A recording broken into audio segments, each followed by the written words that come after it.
ఇది ఒక attention diversion వ్యవహారం. మేము ఇప్పటికి కూడా చెప్తున్నాం, ట్యాపింగ్ లో ఎవరైనా అక్రమాలు చేస్తుంటే వాళ్ళను చట్టం ముందర నిలబెట్టండి, మేము ఎవరం నో అనలేదు.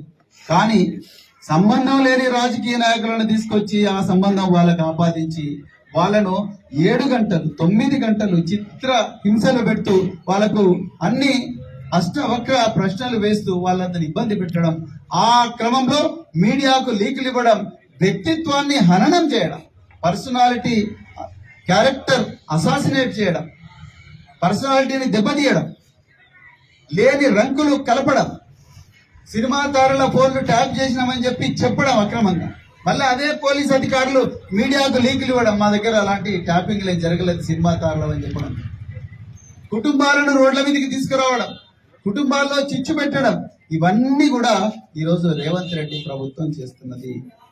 మేము అందుకొరకే దీని మీద కూలంకషంగా మరి ఇది ఆగాలి అని చెప్పి మేము ప్రతిరోజు కూడా పోరాటం చేస్తా ఉన్నాం. మరి నిన్న మేము ప్రెస్ మీట్ పెట్టిన వెంటనే రాత్రి 12 గంటల లోపలనే 12 గంటలకే నాకు ఇంకొక నోటీస్ ఇచ్చింది సజ్జనార్ గారు, వారి స్వయాన సైన్ చేసి నాకు నోటీస్ ఇచ్చింది. నేను నోటీసులకు భయపడను, అందరూ చెప్తున్నాను. నేను నోటీసులకు భయపడి పారిపోయేవాడిని కాదు. నా దగ్గర ఉండే సమాచారాన్ని బరాబర్ నీకు ఇస్తా. నా దగ్గర ఉండే సమాచారాన్ని, నేను సేకరించిన సమాచారాన్ని ప్రజల ముందర పెట్టే హక్కు నాకు భారత రాజ్యాంగం ఇచ్చింది. ఈ రాజ్యాంగ హక్కును బీఆర్ఎస్ పార్టీ నిజంగా ఈ ట్యాపింగ్ వ్యవహారంలో బీఆర్ఎస్ పార్టీ నిందితులు కాదు, బీఆర్ఎస్ పార్టీ బాధితుల పార్టీ. ఇలా బాధితులు బీఆర్ఎస్ పార్టీ నాయకులు చెయ్యని నేరానికి రాష్ట్రాన్ని అద్భుతంగా పోరాడి తీసుకొచ్చినందుకు, రాష్ట్రాన్ని 10 సంవత్సరాల పాటు కేసీఆర్ గారు గొప్పగా పరిపాలించినందుకు, దేశంలోనే నెంబర్ 1 రాష్ట్రంగా చేసినందుకు వాళ్ళు చెల్లిస్తున్న భారీ మూల్యం ఈరోజు సిట్ యొక్క నోటీసుల పరంపర. మొన్న హరీష్ రావు గారికి ఇచ్చారు, మొన్న కేటీఆర్ గారికి ఇచ్చారు, నిన్న నాకు కూడా ఇచ్చారు. ఎంతమందికి నోటీసులు ఇస్తారు? రాష్ట్రంలో ఉండే 4 కోట్ల మందికి నోటీసులు ఇవ్వండి.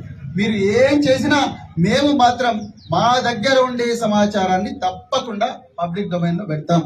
దగ్గర కౌంటర్ సమాచారం ఉంటే చెప్పండి. మీరు ఎన్నిసార్లు నోటీసులు ఇచ్చి భయపెట్టిస్తారు?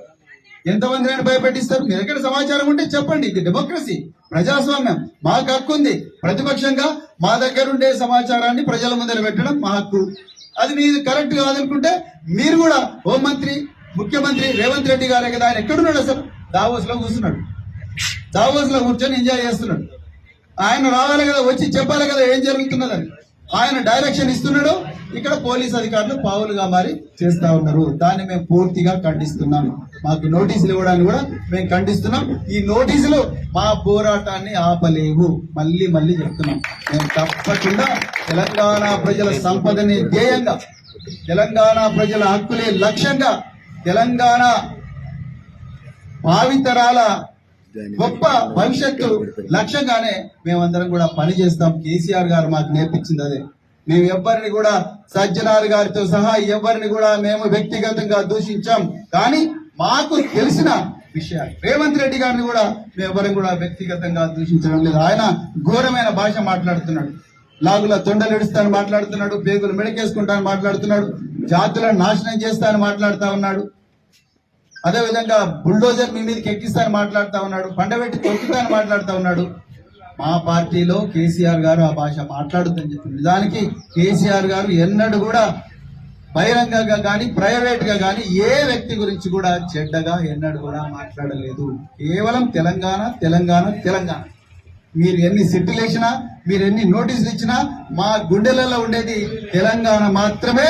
తెలంగాణ భావి తరాల ప్రయోజనాలు మాత్రమే, తెలంగాణకు న్యాయబద్ధంగా రావాల్సిన హక్కులు మాత్రమే, తెలంగాణలో కాంగ్రెస్ పాలనలో అన్ని వర్గాలకు జరుగుతున్న అన్యాయాన్ని ప్రశ్నించడం మాత్రమే మా గుండెలో ఉంటది. అంతే తప్ప మేము ఎవ్వరినో ఏదో చేసి ఏదో మీలాగా మీడియాకు లీకులు ఇవ్వడం, అదే విధంగా మీడియాగా అక్రమంగా కేసులు పెట్టడం, మొన్న ఎన్టీవీ ఆఫీసుకు పోయి జర్నలిస్టులను వాళ్ళేదో ఉగ్రవాదులైనట్టు తీవ్రవాదులైనట్టు ఈడ్చుకుంటూ పోవడం, అదే విధంగా వాళ్ళని ఎయిర్పోర్ట్ లోనే ఆపడం, ఇవన్నీ కూడా మా పార్టీలో ఎప్పుడు కూడా జరగవు. ఈ కల్చర్ ఎప్పుడు కూడా కేసీఆర్ గారు ప్రమోట్ చేయలేదు, కేటీఆర్ గారు